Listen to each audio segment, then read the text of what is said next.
BookTube, let's talk about The Gamble by Kristen Ashley. I got my ticket for the long way round.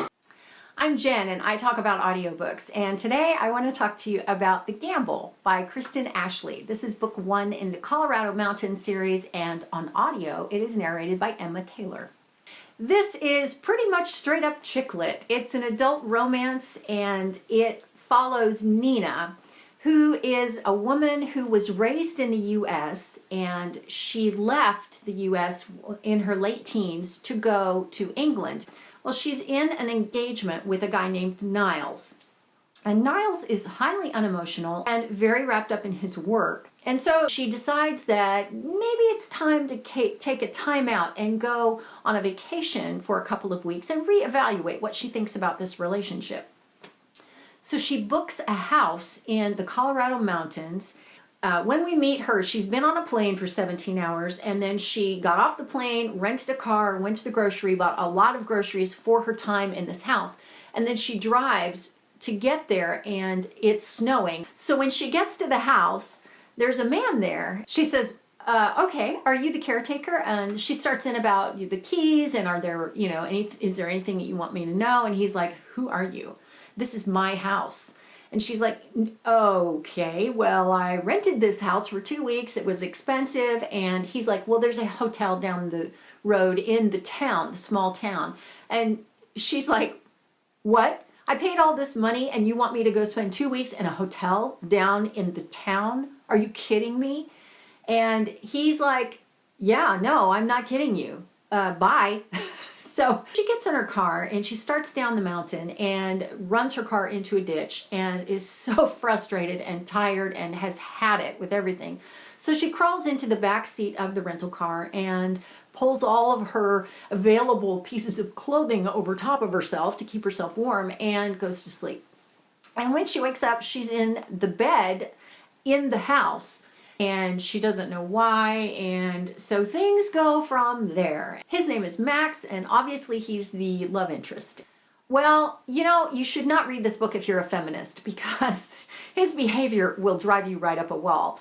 Now for me, that didn't bother me nearly as much because I felt like she was a strong woman and she was able to make decisions along the way that allowed him to be that way. And the times that she didn't want him to be that way, she put her foot down, and he knew she didn't want him to be that way, and she didn't allow that. This book has a lot of little side characters that are so funny, and they are very endearing characters, and you really get to know who Nina is as the book goes along, because she's developing these relationships with these people, and you begin to see that she's not really what you thought she was. This has an element of crime and mystery to it, which could have been very much of a plot device and very incidental to the plot, and in some ways it is, because it isn't really explored until the end. The pacing of the book had gone along and I enjoyed it so much that when we got to those parts that were a little over the top, I didn't really care. I was wrapped up enough in the characters and the story that I thought, oh, whatever. So it has a happy ending. It's a wonderful story and I thoroughly enjoyed it. Now, I had a couple of problems with this book, and one was with the narration. I ended up switching pretty quickly over to the ebook instead of finishing out the audiobook. And the reason was that Emma Taylor voiced Nina as a very high-class, British, kind of Queen's English woman. But Nina grew up in America, and she even says a couple of times throughout the book that the people in England think she's got an American accent. She didn't sound like an American accent to me at all. And Emma Taylor was not able to voice Max really well at all. In fact, all of the guys, when you kind of are, kidding around and you say, and he sounded like this, that's what she sounds like. She sounds like she's imitating a guy and kidding around, but she's not. She's voicing a character. And so, that just did not work for me at all. Now, my other problems came in with language. Again, first of all, there are a lot of sentences that comprised one whole paragraph. There were a lot of times that she put things in parentheses and include them in that sentence, and I just would read them and think, there is a lot easier way to say that. And then you had the English terms being used by the American people.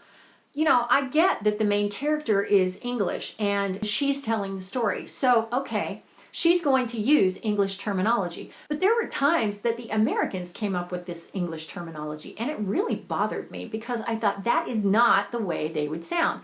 Here's an example. When the guys, and especially Max, would be talking to Nina, he would say something and he'd be telling her something like this, and it needs to happen this way, yeah? Well, that yeah on the end of the sentence didn't sound right to me. I think the way he would have said it is, now here's what I'm telling you and it needs to happen this way, okay? And the yeah on the end of the sentence is the way a Brit would do it, not an American.